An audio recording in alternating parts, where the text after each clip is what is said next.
افتراق ہے، تنگ نظری ہے، ایک دوسرے کے لیے نفرتیں ہیں، اور جو معاشرتی خرابیاں ہیں، بھائی بھائی کا گلا کاٹ رہا ہے، ہم ایک دوسرے کے جبے ادھیڑ رہے ہیں، پگڑیاں اچھال رہے ہیں، یہ سب کچھ اس لیے ہے کہ ہم نے حضور کا نام سنا ہے، حضور کی سیرت نہیں پڑھی، ان کے طریقے کو ہم نے پڑھا ہی نہیں ہے، پھر عمل تو بعد کی بات بنتی ہے۔ تو آج دنیا میرے اور آپ کے آقا و مولا کی سیرت و کردار کو لے کر کے ایک صالح معاشرے کی طرف جا رہی ہے۔ چلو کفر ہونے کی وجہ سے جو ہے وہ ان برکات کو حاصل نہیں پا سکتی جن کا تعلق آخرت سے ہے، لیکن حضور کی سیرت پہ جو بھی عمل کرے گا اس کی برکتیں اس کو دنیا میں تو نصیب ہوں گی۔ اگر کوئی سچ کا عادی ہو جائے گا تو سچ کی برکات تو وہ دنیا میں پائے گا، لیکن ہمارا تاجر کیا کہتا ہے کہ جناب اگر جھوٹ نہ بولے تو سودا ہی نہیں بکتا۔ تو میں کہتا ہوں کہ جاپان کیسے بیچ لیتا ہے؟ دنیا آنکھیں بند کر کے اس کے سودے کو خریدتی ہے کہ یہاں جھوٹ کی آمیزش تک ہی نہیں ہے۔ میں کیسے جھوٹ بول سکتا ہوں، کیسے غلط بول سکتا ہوں جب میرے اور آپ کے آقا و مولا کو کافر بھی صادق اور امین کہتے تھے؟ کیسے میری زبان پہ جھوٹ آ سکتا ہے؟ میری زبان پہ کیسے جو ہے وہ کسی کے لیے کوئی ایسی بات آ سکتی ہے؟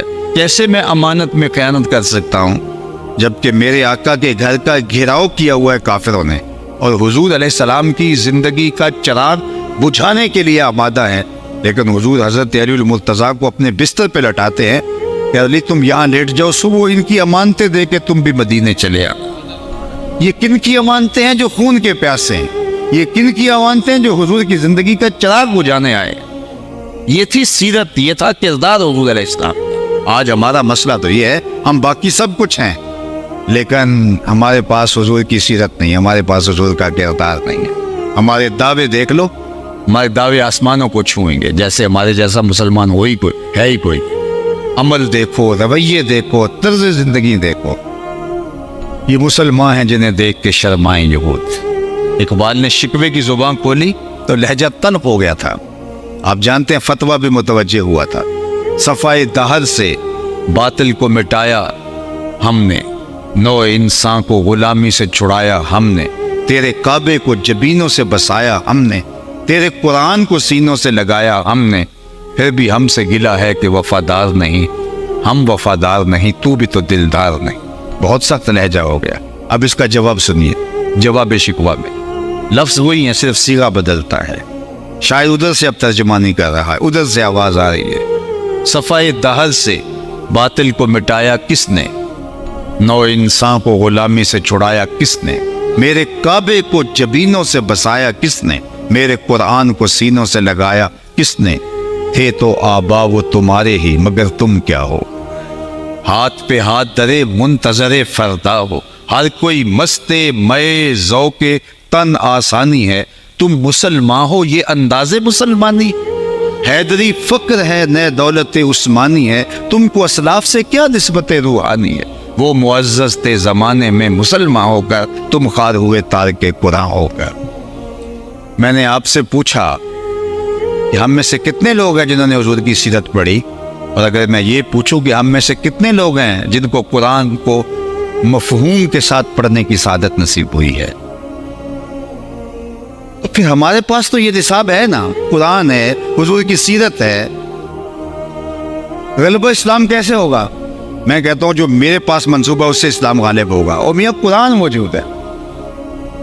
میرا خانہ ساز منصوبہ جو ہے اسلام کو غالب کرنے کا، اس میں غلطی ہو سکتی ہے، میرا تراشا ہوا فلسفہ وہ نتیجہ خیز نہ ہو، یہ ممکن ہے، لیکن کو اسلام کے غلبے کا جو نصاب ہے، لائحہ عمل ہے، جو ہمیں فریم ورک دیا گیا، وہ قرآن کی صورت میں ہمارے پاس موجود ہے، اور اس کو ہم نے کبھی پریکٹس ہی نہیں کیا، اور ہم شکوہ کرتے ہیں کہ ہم دنیا کے اوپر مغلوب ہیں، غالب کیوں نہیں ہوتے۔ میاں کیوں غالب ہو گئے؟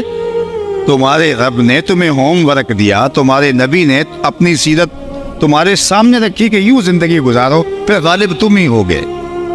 اس میرٹ پہ آ کے تو دکھاؤ، وَأَنْتُمُ الْأَعْلَوْنَ إِن كُنتُم مُؤْمِنِينَ۔ عزت کا تاج تمہارے سر پہ رکھوں گا، یہ کافر لگتے کیا ہیں، لیکن میرٹ پہ آنا ہوگا۔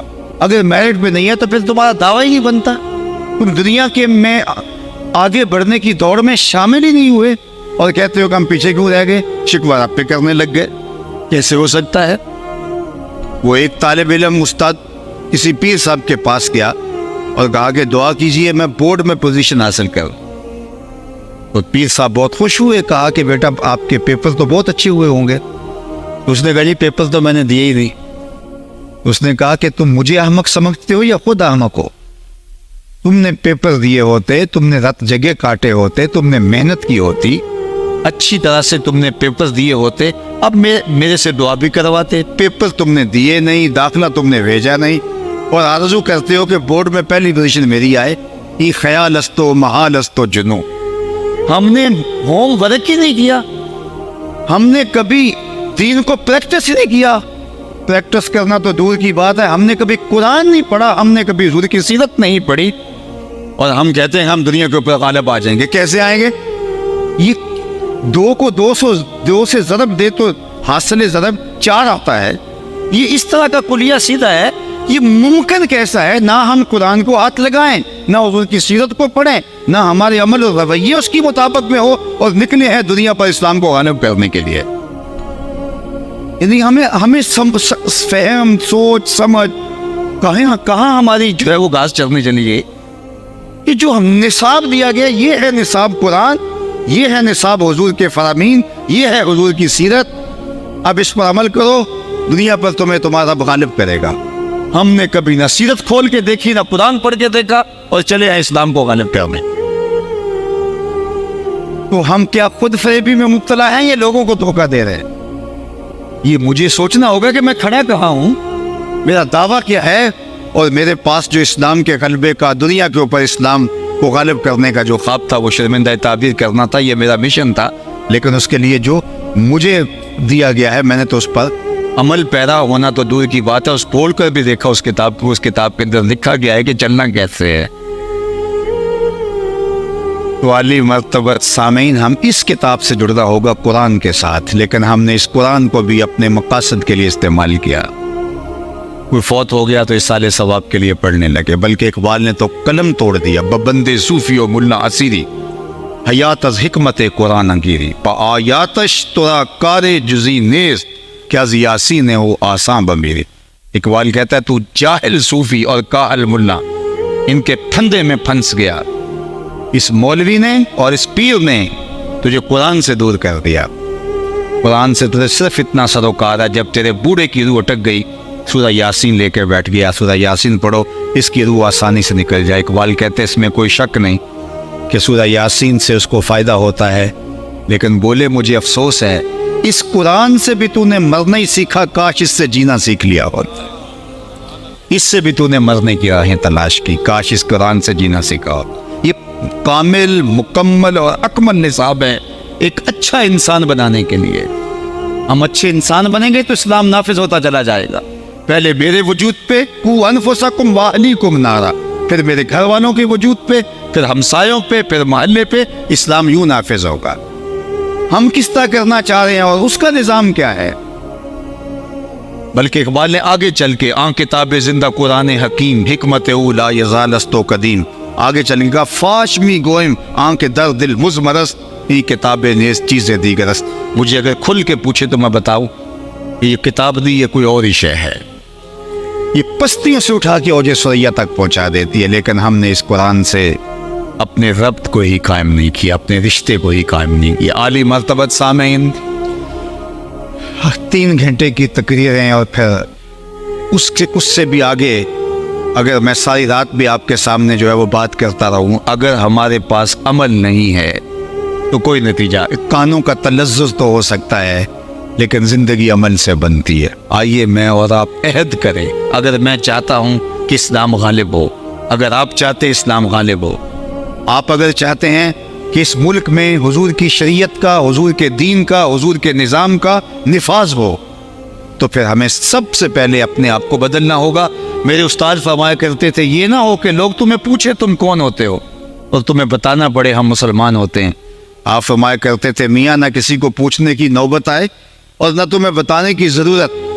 تمہاری وضاقتہ سے لے کے طرز زندگی تک، انداز معاشرت سے لے کر طریقے حیات تک ایسا ہونا چاہیے تم دور سے آ رہے ہو لوگ کہیں وہ دیکھو حضور کا غلام آ رہا، نور آنکھوں میں تو چہروں پہ اجالے ہوں گے، مصطفیٰ والوں کے انداز نرالے ہوں گے، دنیا میں بھی ان کے دم سے مقدر چمکا، محشر میں بھی ان کی رحمت کے حوالے ہوں گے۔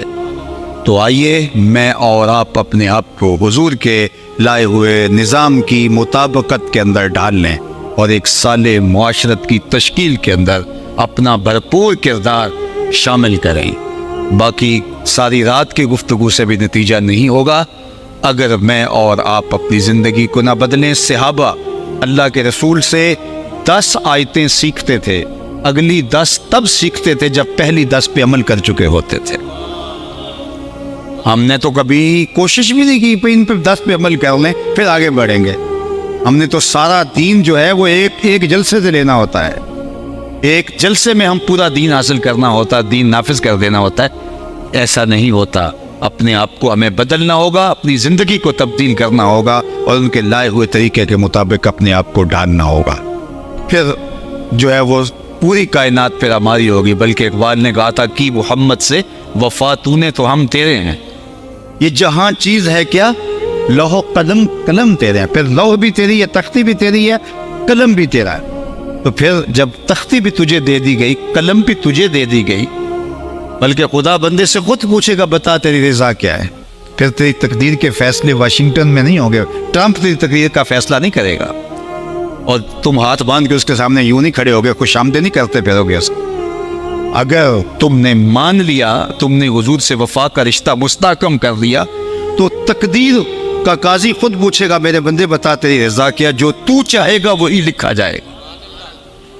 پھر کائنات تیری نخچیر ہوگی اور تو جو چاہے گا تیرے مطابق فیصلے ہوں گے۔ لیکن اس سے پہلے شرط بڑی کڑی ہے، آسان شرط نہیں ہے، اپنے آپ کو ان کی محبت کے سانچے میں ڈالنا ہوگا، پھر ان کی اپنی خواہش کو تو پھر ترک کرنا ہوگا، اپنی آرزو کو تو چھوڑنا ہوگا۔ اور ہم تو اپنی آرزو، اپنی مرضی، اپنا طریقہ بھی نہیں چھوڑنا چاہتے، اور چاہتے ہیں کہ ان کے بتائے ہوئے دین کو ہم دنیا کے اوپر غالب کر دیں۔ غالب کیسے کریں؟ میں تو عمل کر نہیں رہا، میرا بھائی تو عمل کر نہیں رہا، میرے بیٹے تو عمل کر نہیں رہے، میری بیوی تو عمل کر نہیں رہی، اور میں کہتا ہوں اس دین کو جس کو میں بھی عمل نہیں کر رہا، میرا گھر بھی عمل نہیں کر رہا، پوری دنیا پہ غالب کر۔ وہ کسی نے وہ خان صاحب سے کہا تھا نا کہ کلمہ پڑھانے کا بڑا ثواب ہے، تو اس نے کسی کو جو ہے وہ الٹا لٹکا لیا اور کہا کہ کلمہ پڑھو۔ اس نے پھر مجبور ہو گیا، مرتا کیا نہ کرتا۔ اس نے کہا کہ اچھا بتاؤ پڑھاؤ، اس نے کہا خود ہی پڑھاؤ۔ اس نے کہا میاں پڑھاؤ، اس کو کہا آتا مجھے بھی نہیں ہے۔ ہم دنیا پہ وہ دین نافذ کرنے جا رہے ہیں جو ہمارے اندر نہیں ہے، جو ہمارے گھر میں نافذ نہیں ہے، جو ہماری دکان پہ نافذ نہیں ہے، جو ہماری فیکٹری میں نافذ نہیں ہے، مجھے معاف کرنا ہماری مسجد میں نافذ نہیں ہے، ہمارے مدرسے میں نافذ نہیں ہے۔ وہ دین ہم پوری دنیا کے اوپر نافذ کرنے جا رہے ہیں۔ ہم خود فریبی میں ہیں یا دوسروں کو دھوکہ دے رہے ہیں، یا ہمیں پتہ ہی نہیں ہے کہ ہم کہاں کھڑے ہیں اور بول کہاں رہے ہیں اور ہمارا عمل کیا ہے، اور آگے بیٹھنے والے سبحان اللہ ماشاء اللہ پکار رہے ہیں اور بس ان کے لیے کافی ہے، تو پھر یہ چلے گا اور چلتا رہے گا۔ 70 سال سے چل رہا ہے، لڑائیاں ہیں، فساد ہے، شر ہے، اور پوری دنیا جو ہے وہ اس کی لپیٹ میں ہے۔ تو ہمیں حضور کے لائے ہوئے دین کے مطابق سب سے پہلے اپنے آپ کو ڈھالنا ہوگا، پھر اللہ ہماری مدد بھی کرے گا۔ اگر ہم اس طرح نہیں ہوں گے تو اس کی نصرت بھی ہمارا مقصود نہیں ہوگی۔ جب میں کہتا ہوں الہی میرے احوال دیکھ، حکم ہوتا ہے اپنا نامہ اعمال دیکھ، تو ہم اپنے آپ کو پہلے پیش کریں، مالک ہم سے جو ممکن تھا ہم نے وہ کر لیا، اب آگے ہماری مدد فرما۔ تو پھر وہ راستے کو شادہ کر دے گا، راہ نہیں راستے، لَنَهْدِيَنَّهُمْ سُبُلَنَا، پھر وہ سبیل نہیں سبل، راستے کو شادہ کر دے گا۔ تو عالی مرتبت سامعین، آئیے میں اور آپ آج کے اس اجتماع میں، اس محفل نور میں، اس محفل پاک میں یہ عزم کر کے جائیں، باقی زندگی جو اللہ نے دی ہے قرآن مجید کے سیکھنے میں، حضور کی سیرت کو پڑھنے میں، اور جو پڑھیں اور سیکھیں اس پر عمل کرنے میں بسر کریں گے۔ انشاءاللہ پھر کل ہمارا ہوگا، آنے والا دور ہمارا ہوگا، ورنہ کتنا عرصہ ہم نے جو ہے وہ لگا دیا اور کچھ ہمارے ہاتھ نہ آیا۔ آگے بھی ہم یوں ہی اپنا وقت گزارتے چلے جائیں گے۔ اللہ آپ کو، مجھے اپنی عنایتوں سے مالا مال فرمائے، ادارۃ المصطفیٰ پاکستان کے جملہ دوستوں کو جنہوں نے آج کے اس اجتماع کا انعقاد کیا، بہتر اجر، صلہ اور جزا عطا فرمائے۔ میرے ملک کے اندر جو معروضی حالات ہیں، جو مشکل ہے، اللہ اپنے کرم، اپنے فضل خاص سے دور فرما دے، اور یہ وقت ہم اپنی آنکھوں سے دیکھ سکے کہ یہ ملک امن کا گہوارہ بن جائے اور ہر طرف حضور کے نظام کے جھنڈے لہرائیں۔ اور اس کے لیے میں نے عرض کیا سب سے پہلے ہمیں اپنے عمل کو پیش کرنا ہوگا۔ وآخر دعوانا ان الحمد للہ رب العالمین۔ آئیں میرے ساتھ تشریف